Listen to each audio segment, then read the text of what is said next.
queridas amigas y amigos de Plus TV, Canal 25 en la ciudad de Loja, y también a nuestros seguidores en internet, en las redes sociales de la Fundación Derechos del Sur. Bienvenidos y bienvenidas a esta nueva entrega de su programa Política y Derechos, un programa encaminado a analizar los temas de la coyuntura nacional desde la perspectiva de los derechos humanos.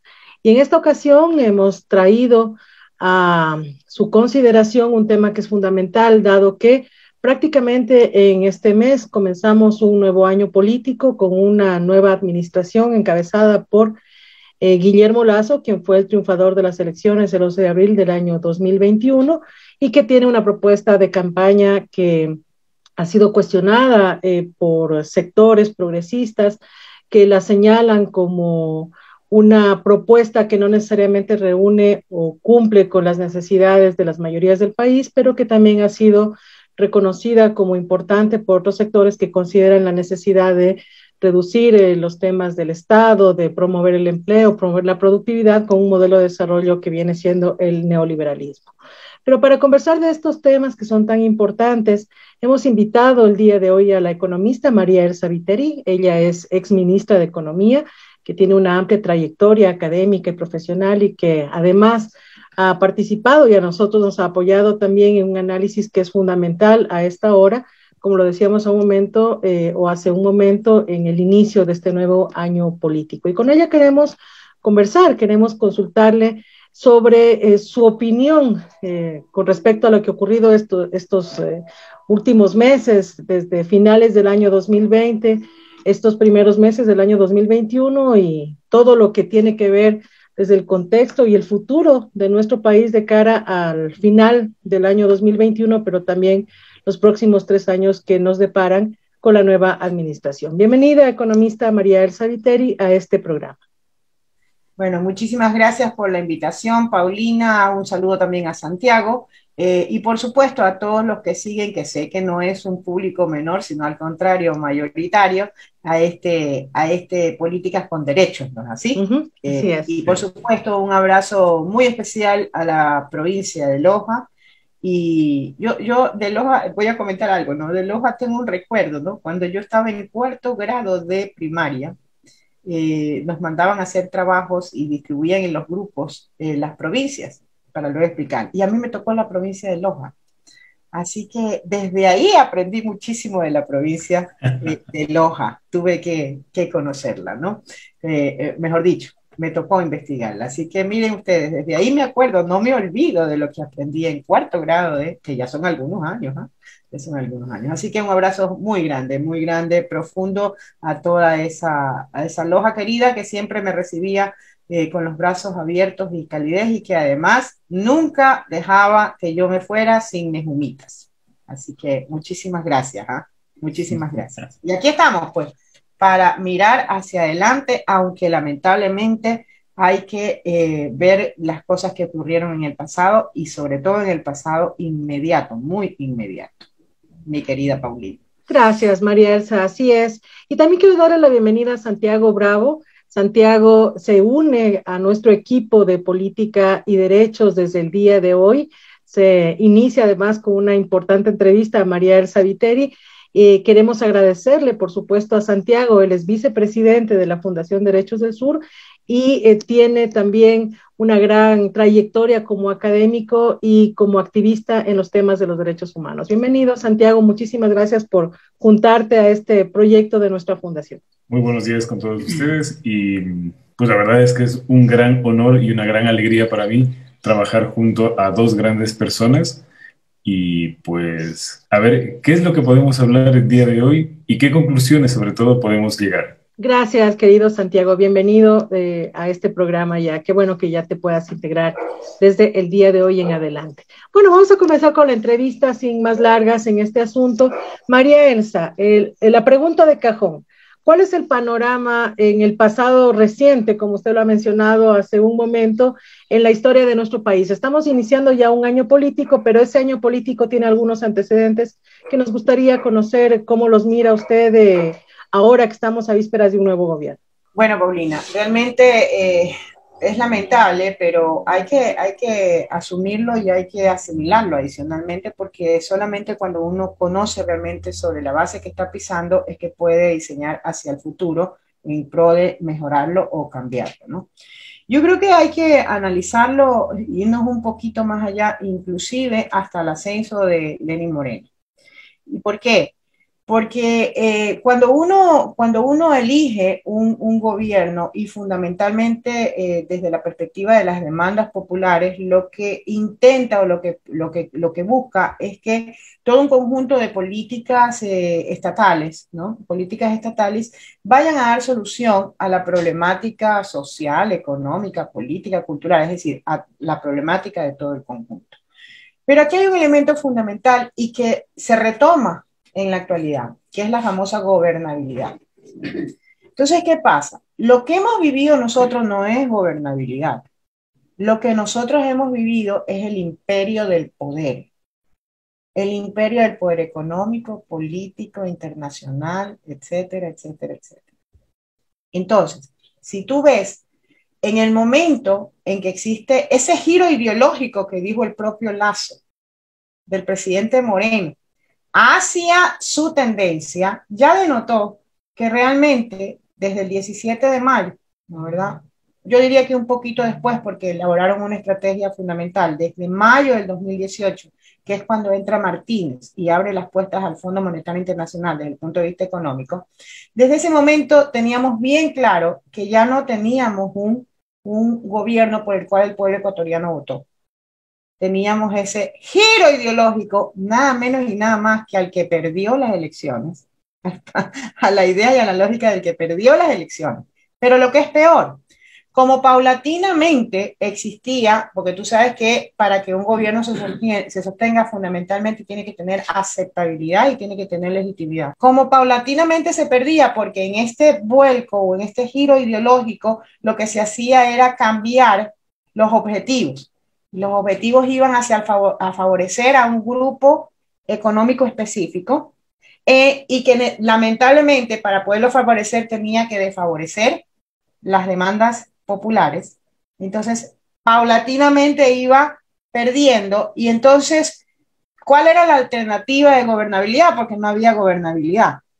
Entonces tuvimos el poder económico, el respaldo absoluto de todo el poder económico a las decisiones.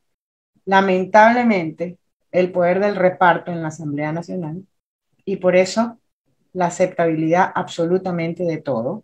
Y cuando el pueblo en el 2019, en octubre, se levanta porque ya no puede más, actúa el poder que tienen guardado como debajo de la manga, el poder de la represión.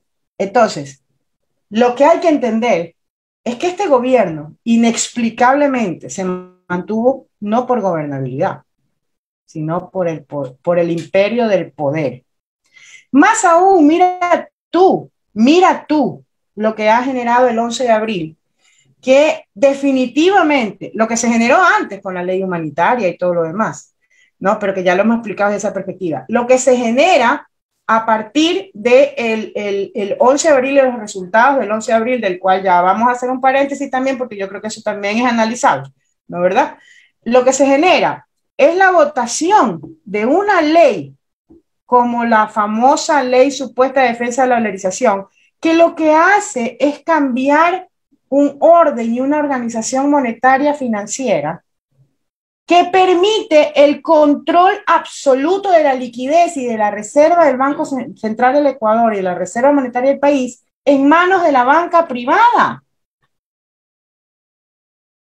Y con eso, escúchame, es poderosísimo el manejo de la liquidez, porque le estás dando el control fiscal, el control político a un grupo específico que se llama sector financiero del país. Y se da el lujo de con menos bueno, la aprobación, voy a hablar de la aprobación. La aprobación con menos de 20 días, aprobar una ley de esta naturaleza. 2 instancias, porque tanto el Ejecutivo como el Legislativo tienen el peor apoyo en la historia del Ecuador. Y encima, generar una condición para más allá del tiempo que tenemos los ciudadanos para elegir, porque las personas que deciden tienen más permanencia que lo que elegimos el pueblo ecuatoriano, con la posibilidad de que llegue a ser hasta 10 años. Entonces, si te das cuenta, ¿cuál es la actitud de la Asamblea en este momento? Aprobar rápidamente absolutamente todo. ¿Por qué? Porque encima se dan el lujo, y ahí tú ves la conexión entre uno y otro, quién realmente gobernaba en los 4 años, y la funcionalidad del señor Moreno, se dan el lujo de evitar, o mejor dicho, ponerle la posibilidad de Poncio Pilatos, lavarse las manos, al nuevo gobierno. Porque no te sorprenda que en las próximas elecciones, después de 4 años, no te hablen de 14 años, te hablen de la culpa de 18 años. ¿Y por qué? Porque yo no tuve nada que ver. Eso lo dejó haciendo Moreno. Y Moreno es Revolución Ciudadana. Y Moreno es Correa.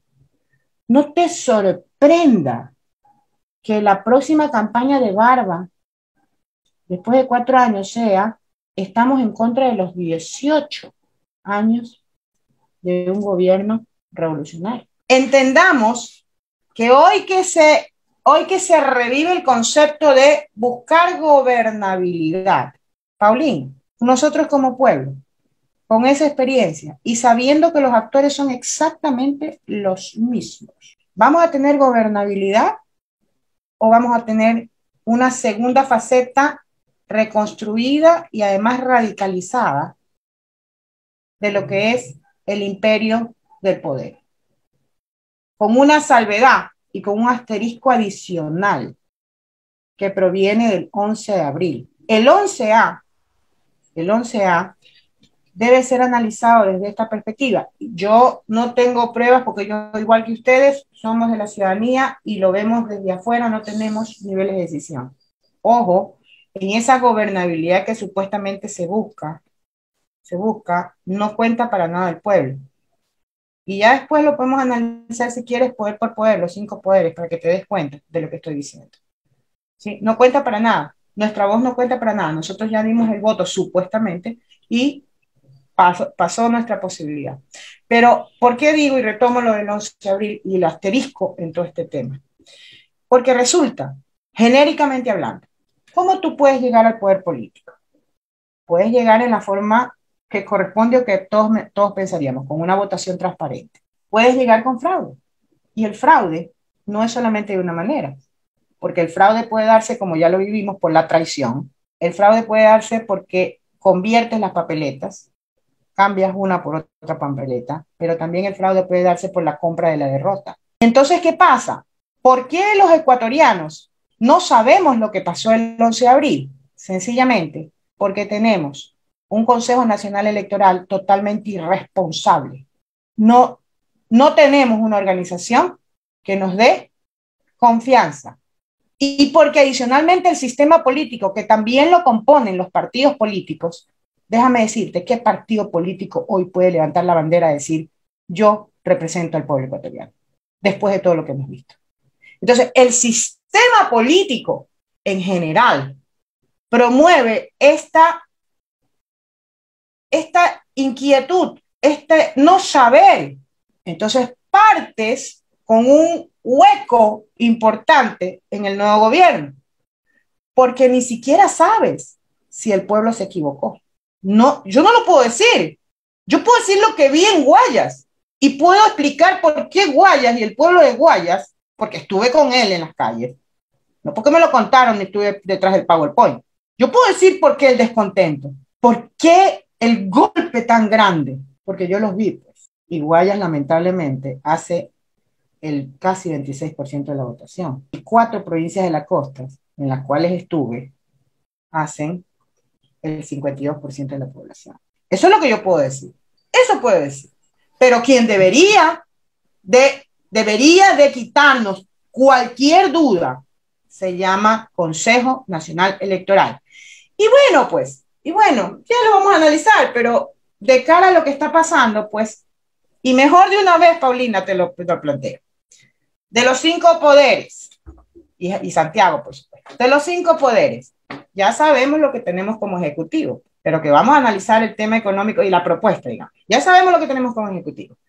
El legislativo, el 14 de mayo, vamos a salvar todas las dudas, porque ese 14 de mayo vamos a ver en cómo se definen las designaciones, quién está con quién y si hay gobernabilidad o hay imperio del poder. Como lo llamo yo lo he definido así, ¿no? ¿Verdad? El tercer bloque, que es el judicial, escúchame, ya todos sabemos lo que pasó con 2 retiros la semana pasada. Entonces resulta que hay un señor que no es tan ineficiente. El Consejo Nacional Electoral ya le guiñó pues el ojo al presidente. Ya le guiñó el ojo. Con un tema sencillito, los recintos electorales, pero ya le guiñó el ojo. ¿Cuál es el que está en disputa? Consejo de Participación Ciudadana y Control Social. ¿Sabes por qué la alternativa con eso es eliminarlo? Porque ese es el punto que debemos defender. Esa es nuestra carta de entrada y la voz permanente de la ciudadanía. Yo estoy de acuerdo. Hay que reestructurarlo. Hay que volver a establecer cómo se conforma, cómo se administra. Pero ese es el verdadero riesgo del imperio del poder. Estas personas que votaron por otra opción distinta, ¿cómo permiten que esto haya pasado? Bueno, es que lo que pasa es que en las leyendas urbanas del país hay millones de cosas que surgen y que, claro, tú y yo, como nos tenemos otro nivel de comportamiento y otra línea de comportamiento, no las visualizamos. A nosotros no nos ganan por tontos, nos ganan por inocentes y nos ganan porque las experiencias de vida son distintas. Entonces, y aquí vale la pena entender que hay una disputa aparte por ahí, ¿no? Entre el Contralor y la Fiscal, pues, que dicen por ahí que un elemento fortísimo para lograr convencer a la gente se llama el chantaje. Y entonces, ¿cuál es el problema? Pues yo desde hace algún tiempo, mira, no ahora, desde hace mucho tiempo dije que me parecía que el funcionario más, no peligroso, pero más influyente por la forma en cómo se han manejado las cosas, que existe en el Ecuador se llama el Contralor o la Contralora, ¿no? Lo hablaba yo genéricamente, por la forma, ¿no? Y si tú te pones a ver, no me equivoqué, hoy estamos viviendo eso. Hoy estamos viendo cómo efectivamente es un poder altísimo. Y otra de las razones por la cual el riesgo del Consejo de Participación Ciudadana y Control Social es fundamental, porque son ellos los que tienen en sus manos la designación de todos estos elementos de control, precisamente para que haya un equilibrio, porque toda esta estructura en realidad lo que promociona es esa famosa gobernabilidad, porque la gobernabilidad es lograr equilibrio. ¿Lograr equilibrios entre qué? Entre los distintos actores de la sociedad, sean estos organizaciones políticas, organizaciones sociales, económicas, productivas y el pueblo mismo, la demanda. Eso es. Pero Vale. cuando no se tienen esos equilibrios es que viene el problema. Entonces, ¿cómo lo permite? Santiago, hay muchas leyendas urbanas. La que se me ocurre, por lo que ha estado más en el tacto de todos, y porque la descubrimos. Claro, porque al final, dentro del electorado, la idea de cambio, sobre todo en la segunda vuelta, se instauró mucho, o sea, porque era esa la forma en la cual muchas personas tenían miedo de que este otro candidato, el oponente, pueda llegar al poder. Siempre se filtró la idea de cambio, cambio, cambio, como una forma de ganar adeptos. Claro, pero el problema es que también ese análisis de esa segunda vuelta, que es lo que promueve esta inquietud y esta incertidumbre.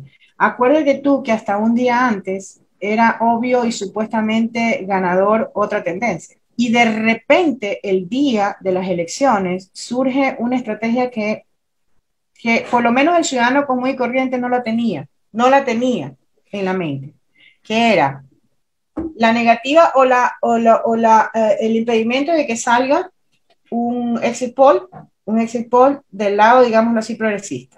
Pero lo que es peor, en el transcurso del camino, la confirmación de ese exit poll. Claro, tú te pones a pensar, con tremendo problema de desprestigio de la compañía que evidenciaba ese exit poll en el pasado, ¿no, verdad? Ya cuando salió ese exit poll, ya a mí me olió muy mal, porque no se va a exponer a una segunda parte. Y como yo sí yo estaba consciente, yo siempre, no por pesimista, sino por realista más bien, de ese imperio del poder, yo dije, aquí estamos mal, porque no lo van a exponer a un segundo fiasco, o chasco, o chasco. Y entonces por eso a mí me cayó como un balde de agua fría ese discurso de aceptación de la derrota tan prontamente y un Twitter de respaldo. Y entonces, ¿cuál fue mi reacción inmediata cuando me le preguntaron? A mí me hace falta más que un discurso, una rueda de prensa, y me hace falta más que un Twitter. Me hace falta muchísimo más. ¿Y sabes cuál es el problema? Que cuando vi esa rueda de prensa, mi mente voló y me acordé de otra rueda de prensa en Guayaquil, entre Jimmy Jairada y la actual alcaldesa.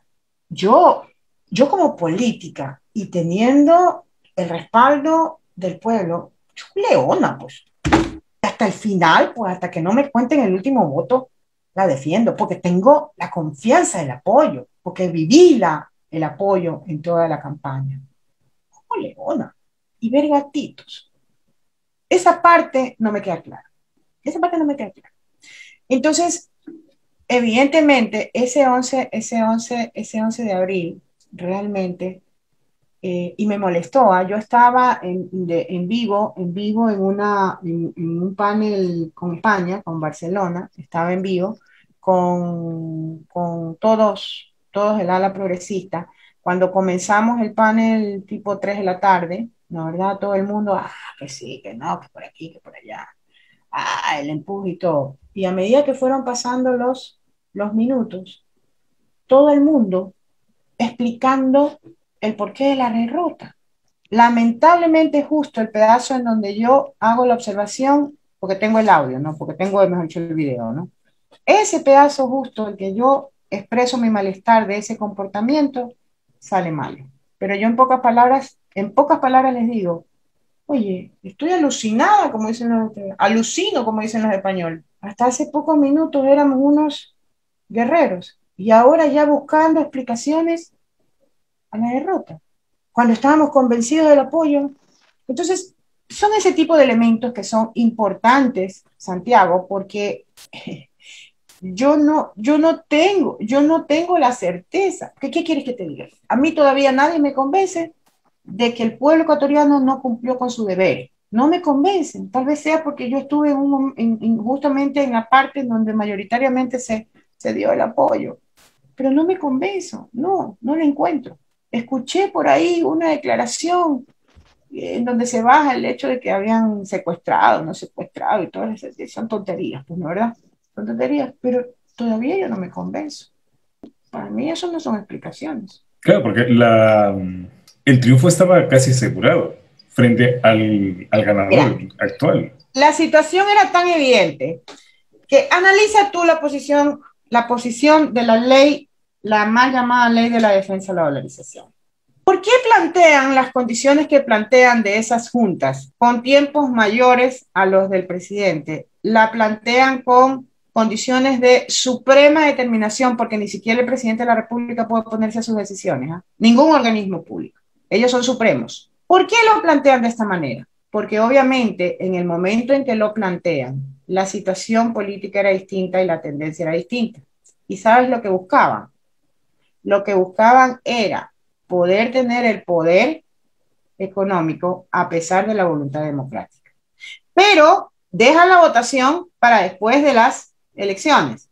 Y en el momento en que ya se sabe que el electo es Lazo, continúan. ¿Sabes por qué? Porque el reto está en sacarle la responsabilidad al nuevo presidente, porque es la continuidad. Pero han tejido un criterio ya han tratado de calar en la ciudadanía que no es el mismo gobierno, cuando por los resultados y por las acciones sabemos que es exactamente el mismo gobierno y que esa es su estrategia. Entonces, funcionalmente, inmediatamente revierten la posibilidad de manejarlo de esa manera. Y creo que a mí me queda claro, tienen los recursos, tienen el tiempo, tienen las condiciones como para elaborar estas estrategias, no con una dirección, sino con varias. No es como nosotros. En este momento nosotros los recursos estamos dirigiéndolos a, ¿qué? A la inconstitucionalidad de esa ley, al planteamiento de la inconstitucionalidad de esa ley, cuando ya deberíamos de tener un equipo que esté trabajando en la defensa del Consejo de Participación Ciudadana y Control Social. Entonces, cuando ya nos toque el tema, vamos a tener a la gente cansada, agotada, poca gente y encima con poco tiempo para elaborar una propuesta mucho más elaborada. Cosa que del otro lado la tienen ya de disposición, porque además no solamente tienen los nacionales, sino que tienen los internacionales. ¿Quién te crees que elaboró la ley de la valorización? ¿Por qué te crees que los dos primeros intentos eran completamente incompatibles con la ley de Ecuador? Igual que la tercera, porque no solventan la inconstitucionalidad. ¿Quién te crees que lo hizo? No fue hecho afuera, pues. No fue hecho aquí. Entonces, en ese contexto podríamos hablar de una cuestión, o sea, que todo este contexto trasciende hacia el territorio de nuestro país, sino que podríamos estar hablando de estrategias geopolíticas. Totalmente, totalmente, y hay que entenderlo al Ecuador dentro de un mapa o dentro de un rompecabezas que parte en su inmediato con lo que es el cono sur, llega y se extiende hacia lo que es la región latinoamericana y luego pues abarca todo el entorno mundial. Y dentro de eso, y que es interesante tu pregunta, ¿por qué? Porque adicionalmente, de cara a hoy, fíjate tú que tenemos un elemento que podría inclusive hasta tomarse como positivo, ¿ah? ¿Por qué? Porque el entorno internacional está favoreciéndonos. A ver, Lazo, el único viaje que yo le conozco como presidente electo es ¿a dónde? A Colombia. ¿Con quién? Con Duque. ¿Justo antes de qué? De que estalle lo que estamos viviendo lamentable, y a propósito, un abrazo fraterno y de solidaridad con el pueblo colombiano, ¿no? Justo con Colombia, ¿no? ¿Y para qué va? Para ratificar la democrática acción del gobierno colombiano, el magnífico sentido de desarrollo del pueblo colombiano y a ratificar que Ecuador va para la misma línea. ¡Pum! Regresa, oye, yo estoy por creer, ¿ah? Se están cumpliendo las palabras de Arau cuando le dijo el Lazo es salado. Regresa Lazo y ¡pum! Colombia extraña. No, es una broma, ¿no? Esto tenía que estallar tarde o temprano, indistintamente, ¿no? ¿Verdad? Pero coincide, ¿no? Lazo es salado. Entonces, ¿qué pasa? ¿Qué pasa? ¿Por qué está callado Lazo? Por obvias razones. Pues. Hay un detalle. ¿Por qué estalla lo de Colombia? Estalla lo de Colombia por una reforma tributaria. Lo único que le he escuchado decir en estos últimos días es que el primer trabajo del que ya conocemos es el ministro de Economía y Finanzas, larga trayectoria de Fondo Monetario Internacional, formación, educación en receta fondomonetarista, ¿sí? ¿Sí? Es que el primer reto es la reforma tributaria. Escúchame. Claro, igualito que en las otras propuestas, es que vamos a bajar el IVA, es que vamos a quitar el 2% de los microempresarios, que lo pusieron ellos mismos cuando estaba Moreno. Pero vamos a hacer el análisis de lo que va a contener esa reforma tributaria, porque resulta que en el acuerdo con el Fondo Monetario Internacional, uno de los temas, ¿saben cuál es? Uno de los temas es que tiene que cambiar la estructura de la recaudación tributaria. Tiene que hacerse más fuerte la indirecta que la directa. Explico qué significa eso. La indirecta es todos aquellos impuestos que tienen que ver no con la propiedad, sino básicamente con el consumo, porque es el IVA, es regresivo. Y la propuesta de los impuestos directos tiene que ver con el sentido de el que más tiene, más pague. En el 2007, cuando yo llegué al Ministerio de Finanzas, porque yo no llego como ministra, yo llego con nada menos y nada más que como subsecretaria de presupuesto. ¿La estructura cuál era? O el gobierno ecuatoriano, ¿cómo se sostenía? IVA, fundamentalmente acá, impuesto a la renta acá. En todo el trabajo que se hizo en los 10 años, esto fue así, ¿ves? Y la primera parte, llegamos hasta aquí, más o menos así, por igual. Y la primera parte de la administración fue con algo que es clave: eficiencia de recaudación. ¿Se atacó a qué? A la ilusión y a la evasión tributaria. No se modificó esquemas de impuestos. El primer gran salto que se dio fue cobrando lo que se tenía que cobrar. Entonces, ¿qué pasa? Hoy, el Fondo Monetario Internacional nos manda nuevamente a lo que encontramos en el 2007. Eso es. Y eso es lo que saltan en Colombia. En Colombia no se toca a la parte alta. Se lleva todo el cargo a la clase media, a la clase trabajadora, que es la misma. Olvídense, ya clase media no existe. Existen los funcionales y los acaparadores. ¿No, verdad? Entonces, le lanzan toda la carga. Es decir, exactamente la misma. Escuché a un colega mío, colega digo porque tiene el mismo título, ¿no? No el mismo pensamiento, decir que el Fondo Monetario Internacional a Chile le prestó ni sé cuántos miles, a Colombia le prestó ni sé cuántos miles y que no le pidió ningún tipo de ¿cómo que se llama? De condicionamientos. Y que nosotros podríamos entrar en eso. Lo que le faltó decir a mi colega es que, claro, pues, Chile desde hace 30 años ya está privatizado completamente, está entregado a las recetas del Fondo Monetario Internacional. Colombia lo mismo, pues. ¿Y qué, es lo que están hechos para... ¿Y qué es lo que está haciendo el Ecuador? Pues, desde hace 4 años. No, 3 años. ¿Qué es lo que está haciendo el Ecuador desde hace 3 años? Adaptándose. ¿Y qué es lo que pretende hacer ahora? Exactamente el ejemplo. Entonces, es clarito. 30 años le costó a Chile decir, no son los 30 pesos, son los 30 años. Pero, y hoy lo que buscan es una nueva constitución, que nosotros ya la tenemos, y que este gobierno la desbarató, y que no la ha respetado.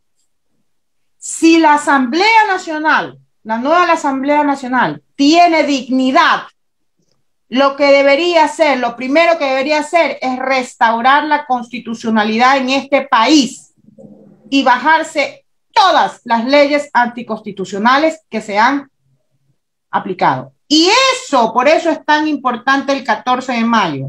Y esto es lo que va a definir qué va a pasar. ¿Sabes por qué? Porque el 14 de mayo vamos a ver si el famoso acuerdo de Pachacútec-UNES va a responder a esto o no, o si el famoso acuerdo, porque hay 3 tipos de acuerdos que se realizan, ¿verdad? Pero fundamentalmente el que nos interesa, el que podríamos tener esperanza, es ese, pues. Vamos a ver cómo es la cosa. Entonces, Ecuador, ¿ahí qué van a decir? Que el legislativo no deja funcionar, que no hay gobernabilidad para el ejecutivo. No.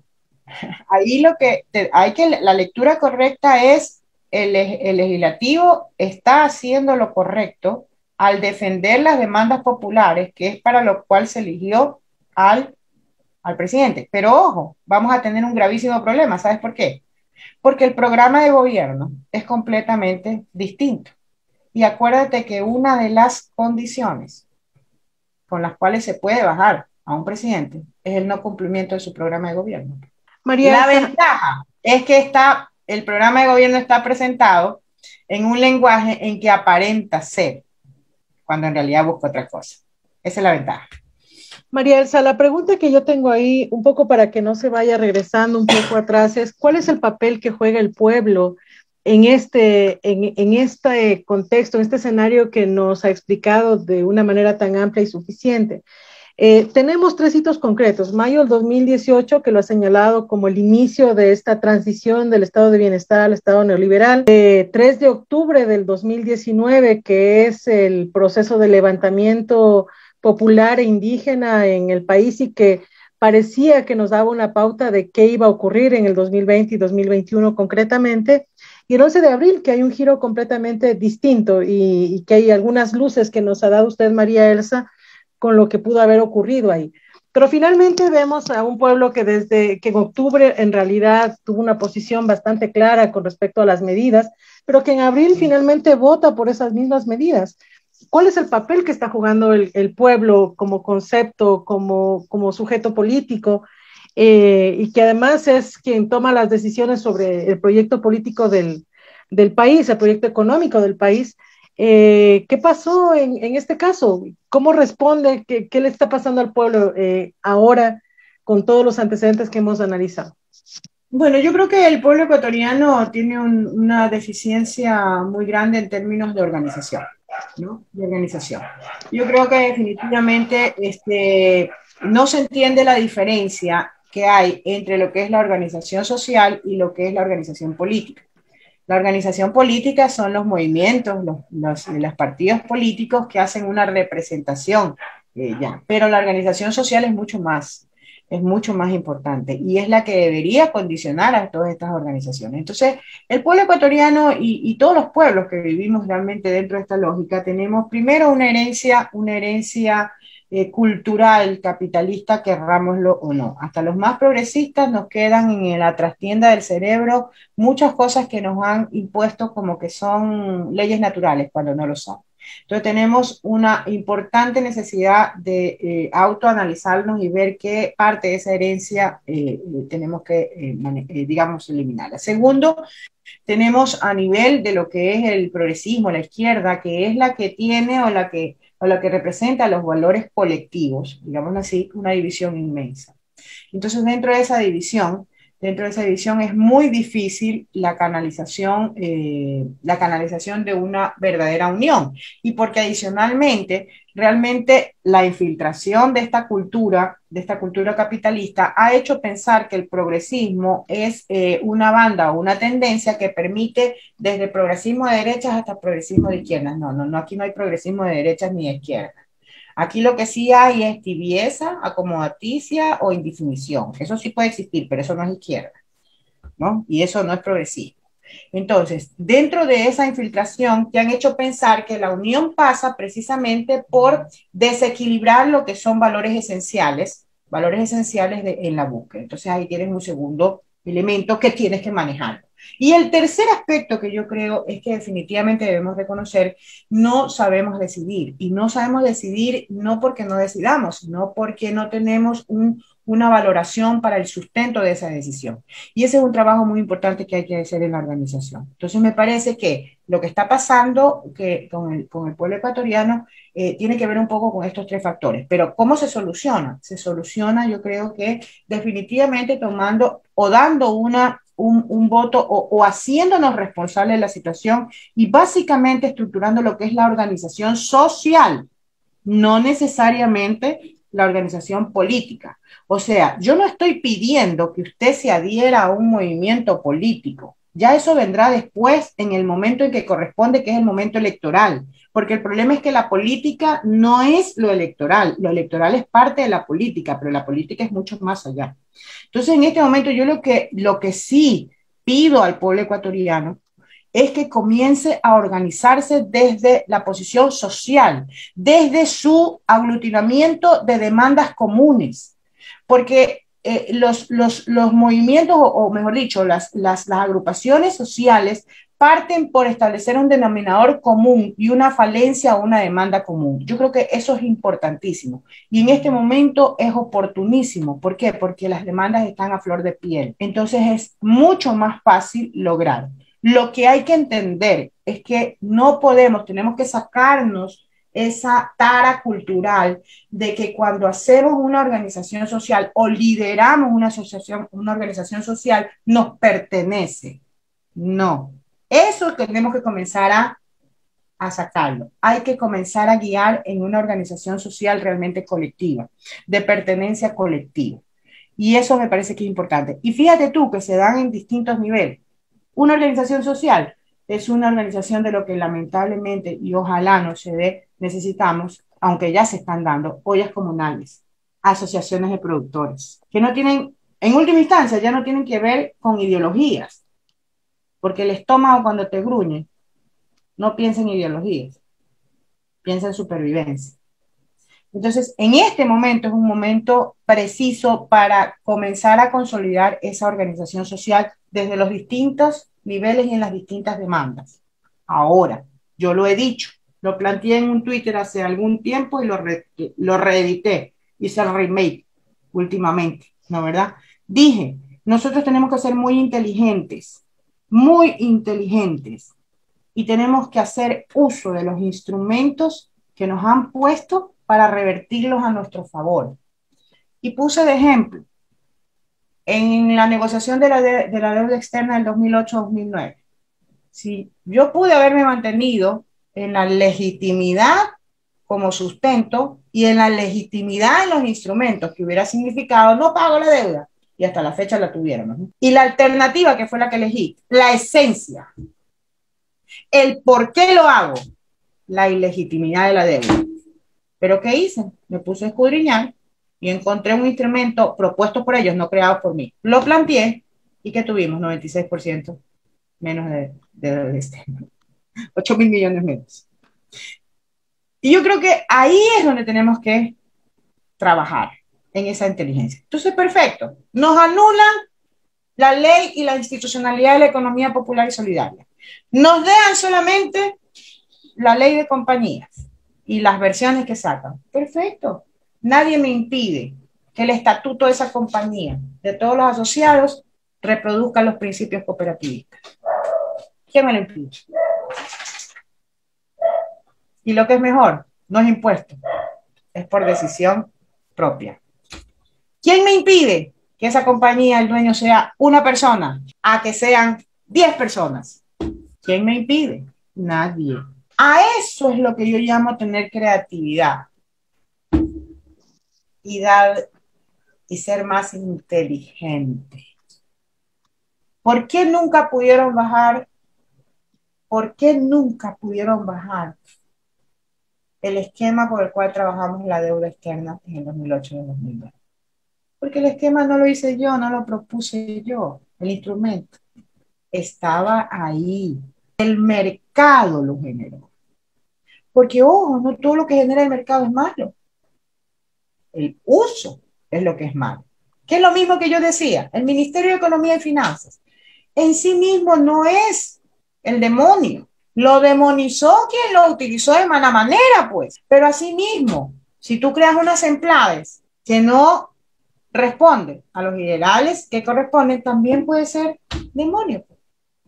Y es un error de pensamiento enorme, como lo que dijo la propia gerente del Banco Central del Ecuador cuando analizaba esto de la deuda, de la ley de la esta. ¿Sabes lo que dijo? Dijo que el instrumento, que no estaba mal que la liquidez y que se transfiera a través del sector público la liquidez que teníamos guardado debajo del colchón en Europa, financiando a otros de los recursos de la este. Que no, que lo que pasa es que ellos habían hecho la investigación y habían encontrado que no habían cumplido los objetivos. Entonces, claro, como alguien supuestamente, dicen ellos, no canalizó correctamente esos recursos de la liquidez, entonces hay que matar al instrumento. ¿Y eso qué significa? Significa que así los ecuatorianos nos estemos muriendo. Tenemos 7.000 millones en Suiza y nos morimos porque no los podemos utilizar. Mira el error de pensamiento tan grande. Mírala eso. No quiero decirlo porque después, ahora tengo que analizar primero la ley, qué es lo que dice. No sé, cosas que me metan presa, Paulina, tengo que llamarla para que me defienda. ¿No, verdad? Entonces, mira la tontera que están diciendo. ¿Cómo lo justifican? Eso no se llama argumento, eso se llama falacia y es un error de pensamiento gravísimo y sobre todo en aquellos que dirigen la política del país. Entonces, es lo mismo. Internacionalmente, ¿por qué nunca pudieron bajar esa solución? Es obvio. Eso es lo que yo llamo inteligente. Entonces, por ejemplo, yo, Paulina, sinceramente te digo, tú sabes que yo soy una mujer que el 90% de mi trabajo lo dedico es a pensar en cómo puedo ayudar, ¿no? ¿Verdad? Gracias a Dios soy yo sola en esta vida y arroz con huevo ya no voy a decir porque ya lo mataron al huevo, ¿no? El arroz con huevo. Pero en todo caso, un atuncito no me faltará, pues, ¿no? ¿Verdad? O un pan con cola como mis constructores no me faltará, pues, ¿no? ¿Verdad? Entonces, gracias a Dios, yo, entonces, dedico mucho tiempo en general, ¿no? En general a este tipo. Entonces, ¿a qué estoy dedicada? Estoy dedicada precisamente a comenzar a darle cabeza y a encontrar cómo darle la vuelta a estos instrumentos y cómo generar alternativas, ¿no? Para que sea la propia sociedad civil, nosotros los ciudadanos de a pie, los que canalicemos nuestra política pública, porque ya vemos que no vamos a tener. Esa es mi única desesperación y mi situación. Ahora, tengo que ser realista, ¿no? Esto tiene un límite, ¿no? Esto tiene un límite. Y evidentemente, con este tipo de acciones podemos llegar a un tipo de subsanar elementos muy de día a día. Pero lo de la deuda externa no se hubiera podido hacer si no hubiera tenido el apoyo y el respaldo político de quien tenía que darlo, pues que es el presidente de la República. Sin eso no hubiera podido hacerse. Entonces te das cuenta. Yo soy consciente, esto es un paliativo, no es la solución extrema, pero habrá que ver también porque la democracia advierte sistemas por los cuales tú puedes en determinado momento parar y decir, mira, yo te di el mando, pero ya no seguimos porque tú me estás fallando, ¿no, verdad? Que lamentablemente es otra de las cosas que hay que analizarlas, ¿eh? Hay que analizarlas, porque fíjate tú que las peores leyes, las leyes más agresivas fueron en el último año, y por eso es que en algún momento tú me habrás escuchado decir, 365 días en manos de estos gobiernos es hartísimo, es demasiado tiempo, y las leyes más contundentes se dieron en ese tramo. ¿Cuál es la característica de ese tramo? El pueblo no tiene instrumentos de revocatoria, a pesar de que, no, bueno, pero es que la ley te dice que en el último año no puedes. Claro, claro. Ya, no puedes. Entonces, por eso te digo, es maquiavélico. Insisto, no es que soy perseguida, es que los hechos están ahí. Y si no lo hicieron así, qué suerte que tienen. Claro, porque está bien planificado al final. Lo cual es difícil, pues, ¿no? Es difícil. No, yo siempre digo que en la ecuación de la vida, si tú le pones al factor suerte el 0,99% vas a fracasar. Pero si le pones el 0,00001%, ten la seguridad que vas a ser un ser humano exitoso. Y de eso se trata. Se trata de entenderlo desde esa perspectiva. Entonces, bueno, así estamos, doña Paulina. ¿Qué es lo que tenemos que hacer? Lamentablemente, lo primero que tenemos que hacer, así como dije en su momento, que la política del siguiente gobierno, pensando en una política de un gobierno progresista, debería tomarse un tiempo para un programa de inmediatez, de reactivación económica que tenía un montón de cosas y toda la cuestión, ¿verdad? Desde la política pública, que iba a ser muy fácil. Hoy te digo, el pueblo ecuatoriano tiene que entender que tiene que armar un programa de inmediatez y de subsistencia, él mismo, y que pasa por estos elementos. Y que eso significa que inevitablemente tengamos que partir por organizarnos, conocernos, por entender ciertos elementos, porque la alternativa es, lamentablemente, estamos out. Entonces, ese es el proceso que tenemos que llegar, hasta ir evaluando paulatinamente cómo sean las acciones y poder ir corrigiendo, siempre pensando, el primer punto siempre será la vía democrática. El primer punto. Las condiciones extremas, yo no las satanizo, pero creo que plantearlas de primer orden no es lo más adecuado. ¿Sabes por qué? Porque para mí una vida es importante. Escúchame, la vida de cualquier ser viviente es importante. Entonces, yo lo veo desde esa perspectiva. Entonces, por eso para mí siempre estará. Hay algunos que dicen que la única forma y que el mundo ha comprobado que la única forma es una reacción violenta, ¿no?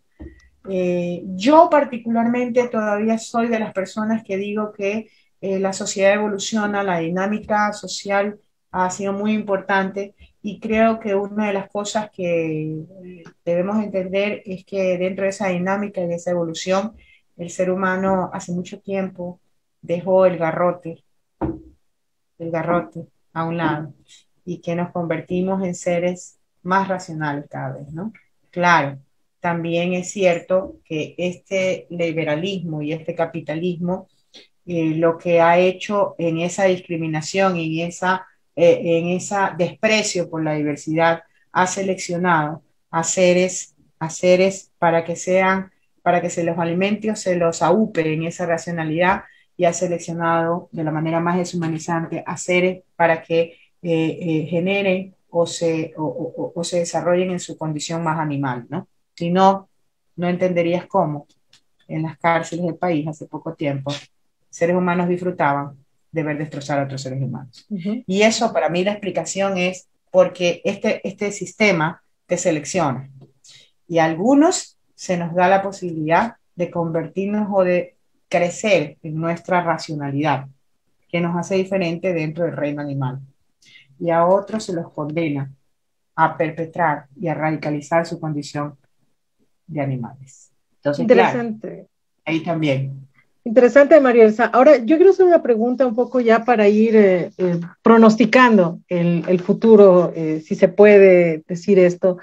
Y es, ¿qué nos espera hasta fin de año y cómo vamos a vivir estos próximos 4 años de presidencia de Guillermo Lasso?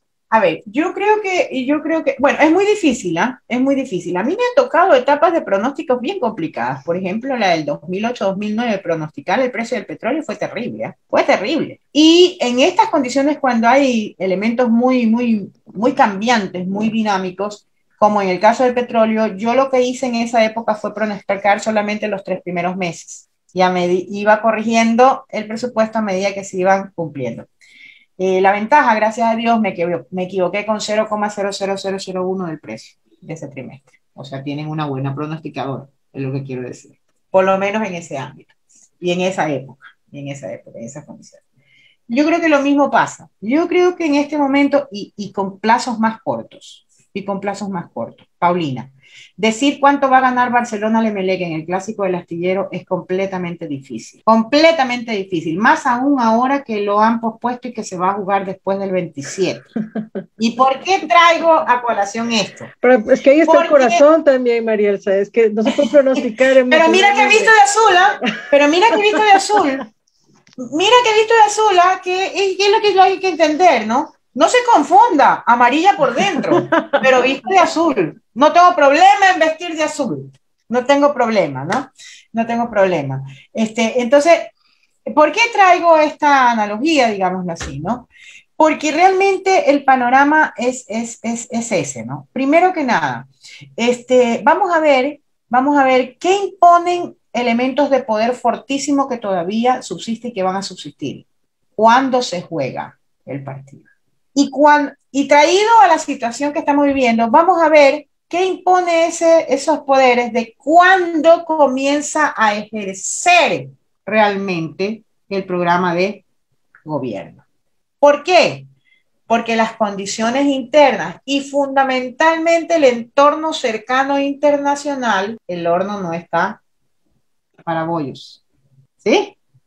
Ahora, estamos clarísimos que tiene todo el apoyo internacional. De hecho, mira tú que las declaraciones en el Universo del ministro actual Pozo dice que van a dejar pagando absolutamente todo, pero además contratado un crédito que le signifique la cobertura del primer mes de gobierno del siguiente gobierno.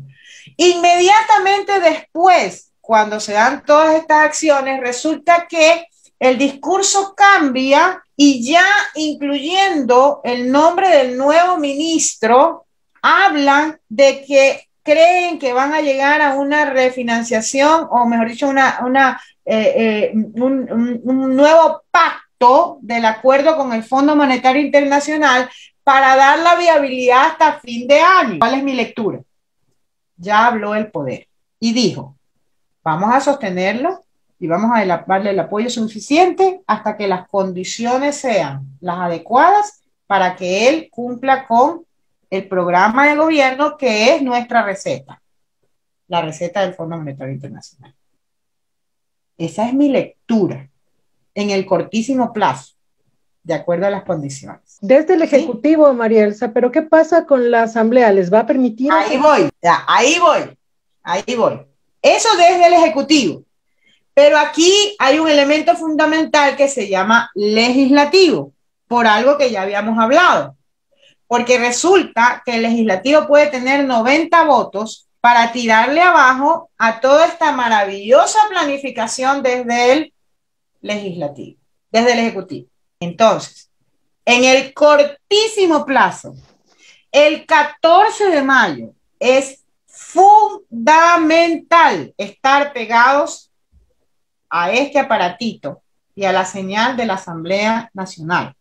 Pero adicionalmente, porque ahí lo que vamos a ver es simple y llanamente cómo hicieron los acuerdos, pero no vamos a saber qué hay detrás del acuerdo. Entonces, en el momento en que ya sepamos quién ganó y quién hace la mayoría en la asamblea, inmediatamente hay que preguntarle a esa mayoría de frente, escúchenme, en política no hay cosas que no se puedan preguntar o no se puedan decir.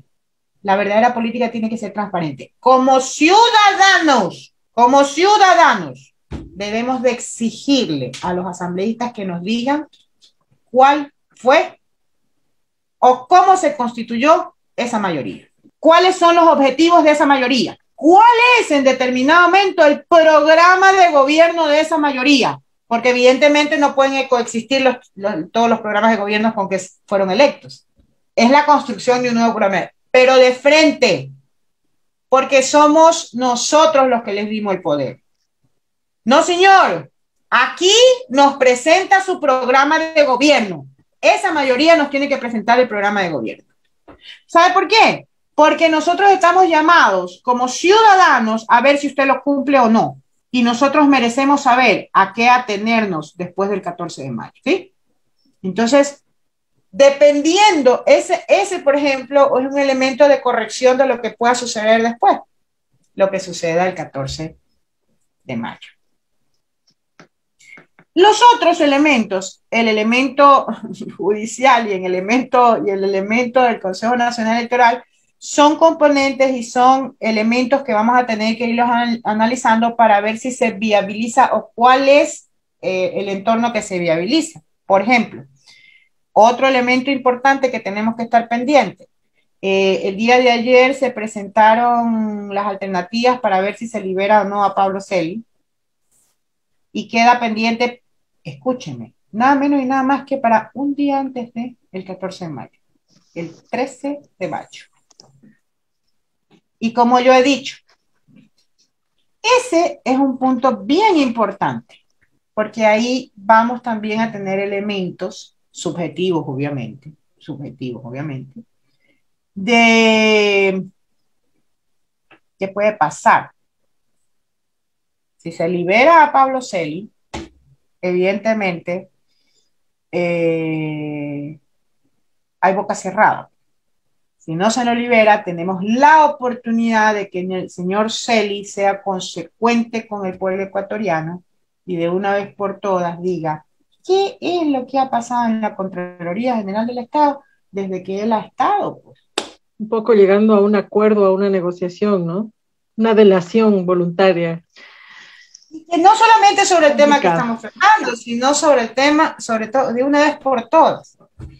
¿No? De una vez por todas. Entonces, pero claro, ahí también hay enfrentamientos de poder. ¿Por qué? Porque en definitiva recordemos que este equipo de controladores que fue generado por el Trujillato, hoy, que antes eran hermanos, ahora están divorciados. Se pelearon. No sé qué herencia habrá de por medio, pero en todo caso se pelearon. Fundamentalmente los dos a la lid de la anticorrupción, Contralor y Fiscalía. Y Corte Constitucional finalmente, ¿no? Que es otro de los Corte clave. Constitucional. Pero ¿sabes qué? Pero yo creo que la Corte Constitucional, sí, es importantísimo y es vital, pues, ¿no? ¿Verdad? Pero la Corte Constitucional no ha estado, o sea, no ha sido la estrella mediática. Y recordemos que aquí un elemento fundamental para que todo esto surja o tenga éxito es la exposición mediática. ¿Sí? La exposición mediática. Porque esa difusión es la que hace posible que el ciudadano se confunda y caiga en malas interpretaciones. ¿Sí? E inclusive posicionar frases y palabras y ensuciar ciertas palabras y que tú creas que es lo común y corriente. Por ejemplo, en el caso de la dolarización, he visto como periodistas que aparentemente no están de acuerdo con el proyecto de dolarización, automáticamente te dicen meterle la mano, que el gobierno le meta la mano a la selva. Es decir, posicionan ciertos conceptos y ciertas frases que en realidad lo que hacen es reforzar una definición errónea o identificación errónea de la problemática. Entonces, lo digo desde esa perspectiva, pero tienes toda la razón. Y en última instancia, es mucho más poderoso la decisión de la Corte Constitucional. Y ahí fíjate, pues, corrígeme porque tú estás en el ámbito legal, yo soy humilde economista, pero corrígeme, pero fíjate lo importante que es el tercer elemento que habíamos dicho, que es el poder judicial. Porque acuérdate que, si mal no recuerdo, es la judicatura la que constituye la Corte Constitucional. ¿No es verdad?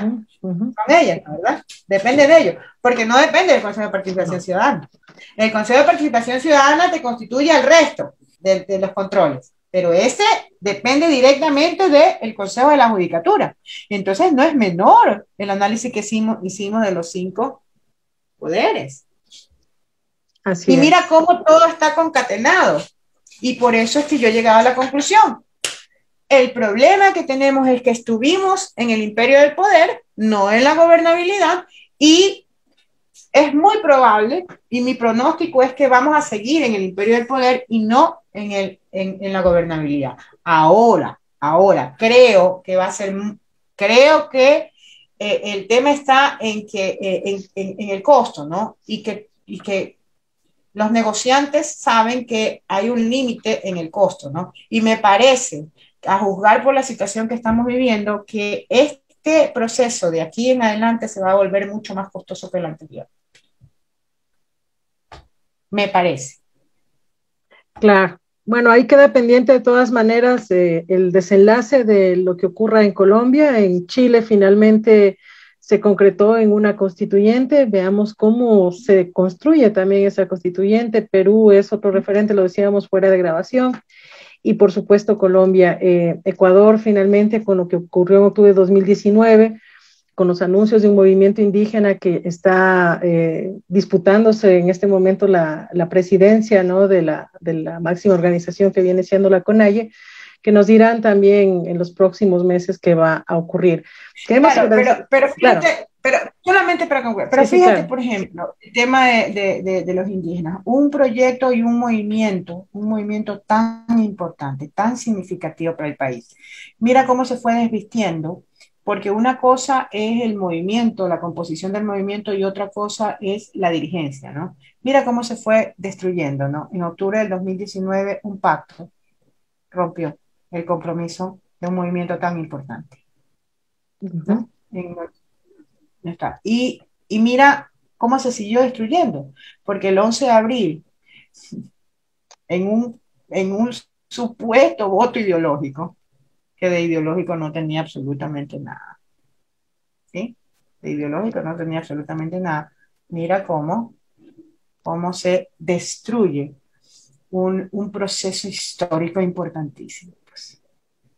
Y mira cómo hoy esa disputa de dirigencia sigue destruyendo a lo que es verdaderamente rescatable y lo que tenemos que todos los ecuatorianos reforzar, que es esa importancia, ese movimiento histórico fundamental para el pueblo ecuatoriano.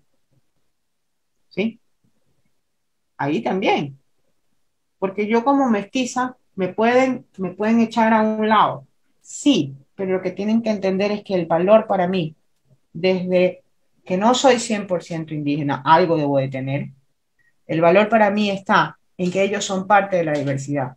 Y yo como mestiza, como mujer, sé lo que es sentir el desprecio a la diversidad. Y que mi lucha no está por la lucha solamente indígena, solamente de mujer, solamente de mestizas. No, mi lucha está a favor de la diversidad. Y por eso el movimiento indígena debería aprender, igual que los mestizos deberíamos aprender, que el enemigo no es el indígena, que el enemigo no es el mestizo, que los dos tenemos un enemigo en común. Eso es lo que hay que aprender. Sí, que es la discriminación en todos sus ámbitos y dimensiones. María Elsa, se nos ha acabado el tiempo. En una hora hemos tratado de consultar una gran cantidad de temas. Ha sido bastante enriquecedor. Las audiencias que nos escuchan van a tener una gran cantidad de información alrededor de lo que ha pasado en estos meses y lo que va a pasar también en el futuro. Sin duda quedan en el tintero algunas cosas, pero evidentemente siempre la comprometemos a usted para que pueda acompañarnos con estos análisis en una próxima oportunidad. Por ahora, despedirnos, agradecer a la audiencia por estar presente ahora con nosotros y nos vemos la próxima ocasión. Y también agradecer a Santiago nuevamente por esta oportunidad que tenemos de contar contigo en la presentación del programa, Santi.